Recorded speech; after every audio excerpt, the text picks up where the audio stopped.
രേണുക, നമ്മളൊക്കെ പഠിക്കുന്ന സമയത്തുള്ള സ്കൂളുകൾ ബാഹ്യമായി അതിന്റെ കെട്ടിടത്തിലെ മാറ്റം മാത്രമല്ല, അധ്യാപകരും വിദ്യാർത്ഥികളൊക്കെ മാറി അല്ലെ. സ്കൂൾ ക്ലാസ് മുറികളൊക്കെ പ്രത്യേക ഒരു പോസിറ്റീവ് വൈബായി മാറുകയാണ് അല്ലെ.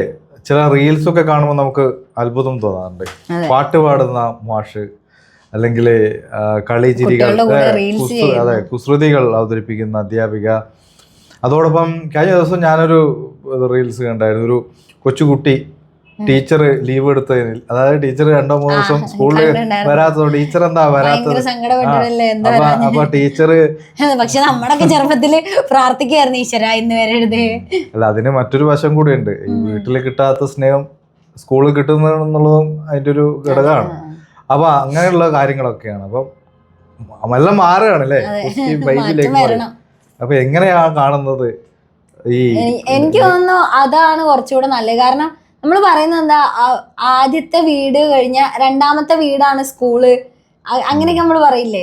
അപ്പൊ നമ്മള് ഒരു സ്കൂളിൽ ചേർത്ത് കഴിഞ്ഞാൽ പിന്നെ വീട്ടിൽ സ്പെൻഡ് ചെയ്യുന്നതിനേക്കാളും കൂടുതൽ സമയം നമ്മൾ യൂസ് ചെയ്യുന്ന സ്കൂളിലാണ്. മറ്റേത് വീട്ടിൽ വന്ന് വൈകിട്ടത്തെ കാര്യങ്ങളൊക്കെ കഴിഞ്ഞാൽ നമ്മൾ ഭക്ഷണം കഴിച്ച് കിടന്നുറങ്ങും. അപ്പൊ വീട്ടിനേക്കാളും നമുക്ക് എൻഗേജ് ചെയ്യാൻ പറ്റുന്നത് സ്കൂളുകളിലാണ്. അപ്പൊ അവിടെ ഇത്തരത്തിലുള്ള ടീച്ചേഴ്സ് ആവുമ്പോൾ കുട്ടികൾക്ക് പോവാന് മടി ഉണ്ടാവും. ആദ്യത്തെ കാലത്ത് ഇപ്പൊ ഞാനൊക്കെ പഠിക്കുമ്പോൾ ഇതുപോലെ ഭയങ്കരമായിട്ട് ഷൗട്ട് ചെയ്യുന്ന അല്ലെങ്കിൽ അടിക്കുന്നൊക്കെ ടീച്ചേഴ്സ് ആവുമ്പം അടിച്ചോട്ടെ, നമ്മൾ വഴക്ക് പറയേ, അതൊക്കെ തെറ്റ് ചെയ്താ. ഇത് എല്ലാ കാര്യത്തിനും അങ്ങനെയുള്ള ടീച്ചേഴ്സ് ആയിരുന്നപ്പോ നമുക്ക് പേടിയാണ്, സ്കൂളിൽ പോവാൻ മടി. പിന്നെ അല്ലെങ്കിൽ ഈശ്വരായിട്ട് വരരുതേ പേടി കൊണ്ടുള്ള ബഹുമാനമായിരുന്നു അല്ലെ പണ്ടൊക്കെ. പക്ഷെ ഇപ്പോഴേ കുറച്ചുകൂടി ഡീപ്പായി ഇഷ്ടമുള്ള ടീച്ചേഴ്സ് ഉണ്ടായിരുന്നു, എന്നാലും കുറെ ഇഷ്ടമില്ലാത്ത ടീച്ചേഴ്സും ഉണ്ടായിരുന്നു. അപ്പോ ഇപ്പത്തെ കുട്ടികൾ പറയുമ്പോ കുഞ്ഞു മക്കൾക്ക് തന്നെ സ്കൂളിൽ പോവാൻ ഭയങ്കര ഇഷ്ടമാണ്.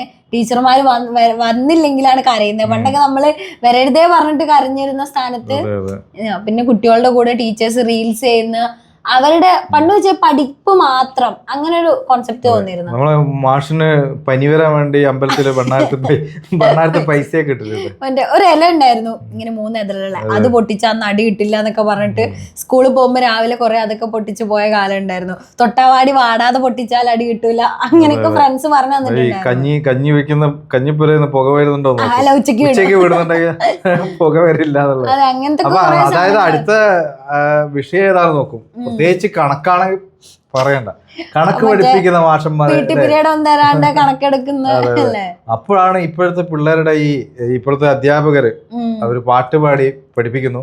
പക്ഷെ ഇതിനും വിമർശനങ്ങൾ വരുന്നുണ്ട്, വിമർശനങ്ങളുണ്ട്. പിന്നെ ചിലവര് ഫുൾ ടൈം ഇവര് ഇങ്ങനെ നല്ല, പിന്നെ കുറെ ക്രിയേറ്റീവായ സാധനങ്ങൾ വെച്ച് പഠിപ്പിക്കുന്ന കുറെ ന്യൂജൻ ടീച്ചേഴ്സും. ഇപ്പൊ ഞാൻ ഇപ്പൊ കുറച്ചു കാലം ഒരു ടീച്ചറായി വർക്ക് ചെയ്തിരുന്നു. ഇപ്പോൾ കുട്ടികളായിട്ട് ഞാനും ഭയങ്കര ഫ്രണ്ട്ലി ആയിരുന്നു. പക്ഷെ എനിക്ക് തോന്നുന്നു കുറച്ച് ഏജ് മുന്നോട്ടുള്ള ടീച്ചേഴ്സിനാണ് അതിനോട് വലിയ താല്പര്യം ഇല്ലാത്തതെന്ന് എനിക്ക് തോന്നുന്നു. അങ്ങനെ ഒരുമിച്ച്, അതായത് ഈ വൈബ് നിലനിർത്തി, അതായത് കുട്ടികൾക്ക് നമ്മളോട് കൂടുതൽ അറ്റാച്ച്മെന്റ് ഉണ്ടാകുമ്പോ എന്തിനാണ് അവരോട് സൗഹൃദം അല്ലെങ്കിൽ ഇങ്ങനെ സ്നേഹം കാണിക്കുന്നത്?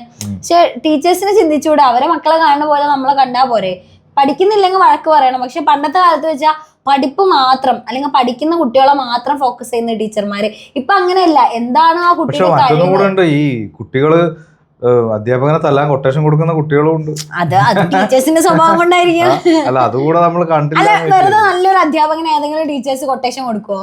അത് കുട്ടിയുടെ സ്വഭാവം എങ്ങനെയാണെന്ന് നമുക്കറിയാം. രണ്ടുപേരുടെ സ്വഭാവ ഗുണം നമുക്ക് പറയാം. പക്ഷെ എനിക്ക് തോന്നുന്നു ഇത് ഇപ്പത്തെ ഇത് കുറച്ചുകൂടി നല്ലതാണ് കുട്ടികൾക്ക്. കാരണം അവരെ കഴിവിനെയാണ് ശരിക്കും പ്രോത്സാഹിപ്പിക്കേണ്ടത്. എല്ലാവർക്കും ഇപ്പോൾ അത്രമാത്രം പഠിക്കാനുള്ള കഴിവൊന്നും ഉണ്ടാവില്ല, എന്നാൽ പഠിക്കും വേണം. നമ്മളൊരു ക്ലാസ് അത് പാസ്സായി വരണം. പക്ഷെ എന്നാലും വരയ്ക്കാൻ അറിയുന്ന അല്ലെങ്കിൽ പാട്ട് പാടാൻ അറിയുന്ന, ഡാൻസ് കളിക്കാനൊക്കെ കഴിവുള്ള കുട്ടികളുണ്ടാവും. ഇത് നമ്മളൊന്ന് മാത്രമല്ല ഈ പഠനത്തിന്റെ ഒരു സമ്മർദ്ദം കുറയ്ക്കാൻ വേണ്ടി ഇങ്ങനെ പാട്ട്, കവിത അല്ലേ, ഈ റീൽസിൽ ആ അധ്യാപകൻ കൂടുതൽ സിനിമാ പാട്ടുകളാണ് പാടുന്നത്. അതാണ് പണ്ട് ഞങ്ങൾക്ക് മ്യൂസിക്, ഡ്രോയിങ് എന്നൊക്കെ പറഞ്ഞിട്ട് വർക്ക് എക്സ്പീരിയൻസിനൊക്കെ ഹവർ ഉണ്ടായിരുന്നു. പക്ഷെ അതൊന്നും നടക്കാറില്ല. പണ്ട് ഒരു പീരീഡ് അതായിരുന്നു ആണ്, പക്ഷെ അത് നടക്കാറില്ല. മ്യൂസിക്, തയ്യൽ ഉണ്ടായിരുന്നു. ഞങ്ങൾ പഠിക്കുമ്പോ തയ്യലൊന്നുമില്ല, പക്ഷെ മ്യൂസിക്, ഞാനൊക്കെ പഠിക്കുന്ന സമയത്ത് തയ്യൽ പഠിപ്പിക്കുക, പിന്നെ പി ടി ഉണ്ടായിരുന്നു, മ്യൂസിക്, ഇതൊക്കെ ഉണ്ടായിരുന്നു. പിന്നീട് എന്താ പറയുക, പരിഷ്കാരം വന്നതോടുകൂടി വെറും പഠനം അല്ലേ, ആ രീതിയിലേക്ക് മാറി.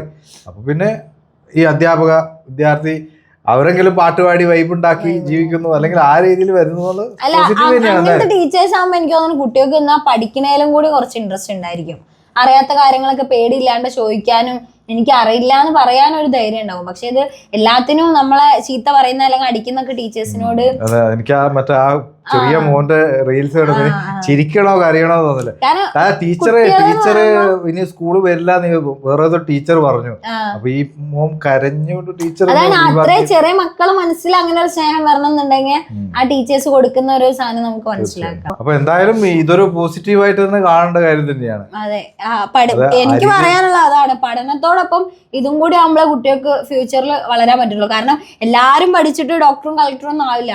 ചിലപ്പോ നല്ലൊരു കഴിവനുസരിച്ച് അല്ല ഇപ്പൊ ഞാൻ എനിക്ക് തന്നെ അനുഭവം ഉണ്ട്. കലാമേളയും കാര്യങ്ങളൊക്കെ ആകുമ്പോ ഫസ്റ്റ് ഓഫ് ഓൾ നമ്മൾ ക്ലാസ് കട്ട് ചെയ്യാൻ വേണ്ടിയിട്ടാണ് മുങ്ങുന്നത്. പക്ഷെ എന്നാലും ടീച്ചേഴ്സ് പറയും നീ ഇങ്ങനെ പാട്ട് പാടി ഡാൻസ് കളിച്ച് നടന്നോ എന്നുള്ള സാധനം പഠിക്കുന്ന കുട്ടികളെ വേറെ കണ്ണിലും ഇത്തരത്തിലുള്ള കഴിവുള്ളവരെ വേറെ കണ്ണിലും കണ്ടിരുന്ന ടീച്ചേഴ്സ് ഒക്കെ ഉണ്ട്.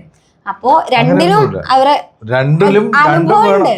അല്ല ഞാൻ പറയുന്നത് അങ്ങനെയൊന്നുമില്ല. ടീച്ചർ പറഞ്ഞതിന്റെ ഒപ്പം ഇല്ല എന്നുള്ള, കലയും വേണം, സാഹിത്യവും വേണം, നമുക്ക് ഇന്ദിരാഗാന്ധിയും വേണം, മറ്റേ എന്താ പറയാ കൽപ്പന ചൗളയും വേണം, എല്ലാരും വേണം. പല തരത്തിലുള്ള സ്ത്രീകൾ വേണം, പുരുഷന്മാർ വേണം അല്ലേ. മോഹൻലാൽ വേണം, APJ അബ്ദുൽ കലാം വേണം. ആ രീതിയിൽ കൊണ്ടുപോകണം കുട്ടികളെ.